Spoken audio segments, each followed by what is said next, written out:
Hi అండి, welcome to my channel Praveen Jyothi blogs.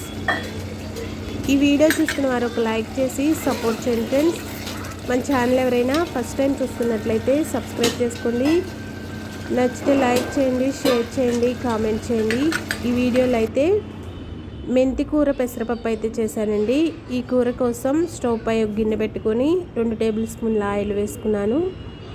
Oil వేడిగా అయిన తర్వాత 1 స్పూన్ ఆవాలు, 1 స్పూన్ జీలకర్ర వేసి ఇవి కొద్దిసేపు ఫ్రై చేసుకోవాలి. ఈ ఫ్రై అయిన తర్వాత దీనిలోకి నేను మీడియం సైజు ఉల్లిపాయలు అయితే 2 తీసుకున్నానండి. మీడియం సైజు ఉల్లిపాయలు తీసుకొని సన్నగా కట్ చేసి ఈ పోపులో వేసి అయితే ఫ్రై చేసుకుంటున్నాను. ఈ కూరలో అయితే మనం ఎండుమిర్చి కారం అయితే వాడమండి, పచ్చిమిర్చినే వేసుకొని పచ్చిమిర్చి కారంతోనే ఈ కూర అనేది చేశాను. ఈ మెంతి కూర పెసరపప్పు కాంబినేషన్లో ఈ కూర చాలా రుచిగా ఉంటుందండి, కమ్మగా ఉంటుంది. పెసరపప్పు అనేది మనకి కమ్మగా ఉంటుంది కదా, దానిలో మెంతి కూర వేసుకొని చేసుకుంటే చాలా రుచిగా ఉంటుంది. మనం తినే కారాన్ని బట్టి పచ్చిమిర్చి వేసుకోవాలి. నేను 4 పచ్చిమిర్చి చీలికలు వేసుకున్నాను. వేసుకొని ఇవి కొంచెం పోపు అనేది ఇలా ఫ్రై అయిన తర్వాత మనం కట్ చేసి పెట్టుకున్న మెంతి కూరను శుభ్రంగా కడిగి నేను ఈ పోపులోకి అయితే వేసుకుంటున్నానండి. ఈ పోపులో వేసి ఆయిల్లో మగ్గించుకోవాలి. ఇవి కొంచెం మారే వరకు మగ్గించుకొని 1 స్పూన్ అల్లం వెల్లుల్లి పేస్ట్ వేసుకున్నాను. అల్లం వెల్లుల్లి పేస్ట్ వేసుకోవడం వల్ల ఈ కూర అనేది మరింత టేస్ట్గా ఉంటుందండి. అల్లం వెల్లుల్లి పేస్ట్ వేసుకొని పచ్చివాసన పోయే వరకు కొద్దిసేపు మగ్గించుకోవాలి.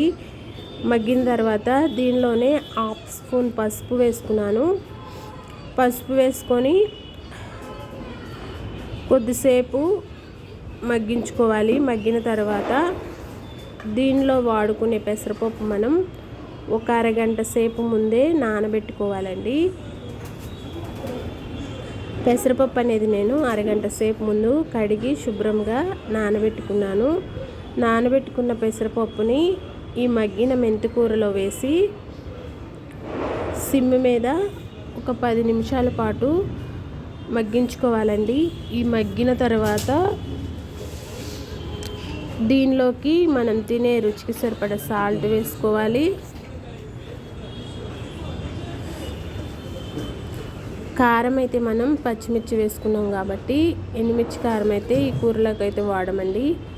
ఈ కర్రీ రైస్లోకి, చపాతీలోకి, దేనిలోకైనా చాలా రుచిగా ఉంటుంది. సాల్ట్ కూడా వేసుకొని మనం దీనికి సరిపడా నీళ్ళైతే వేసుకొని ఈ కూర అనేది ఉడికించుకోవాలండి. పప్పు అనేది మెత్తగా కావాలంటే కుక్కర్లో పెట్టుకోవచ్చు. నేను పొడి పొడిలా ఉండడానికే నేను గిన్నెలో అయితే చేశానండి. నీళ్ళైతే వేసుకొని ఒక 10 నిమిషాల పాటు ఉడికించుకుంటే ఎంతో రుచిగా ఉండే మెంతి కూర పెసరపప్పు కర్రీ అయితే రెడీ అవుతుందండి. ఈ వీడియో అయితే ఇంతే ఫ్రెండ్స్. నచ్చితే లైక్ చేయండి, షేర్ చేయండి, కామెంట్ చేయండి. ప్లీజ్ సబ్స్క్రైబ్ చేసుకోండి ఫ్రెండ్స్.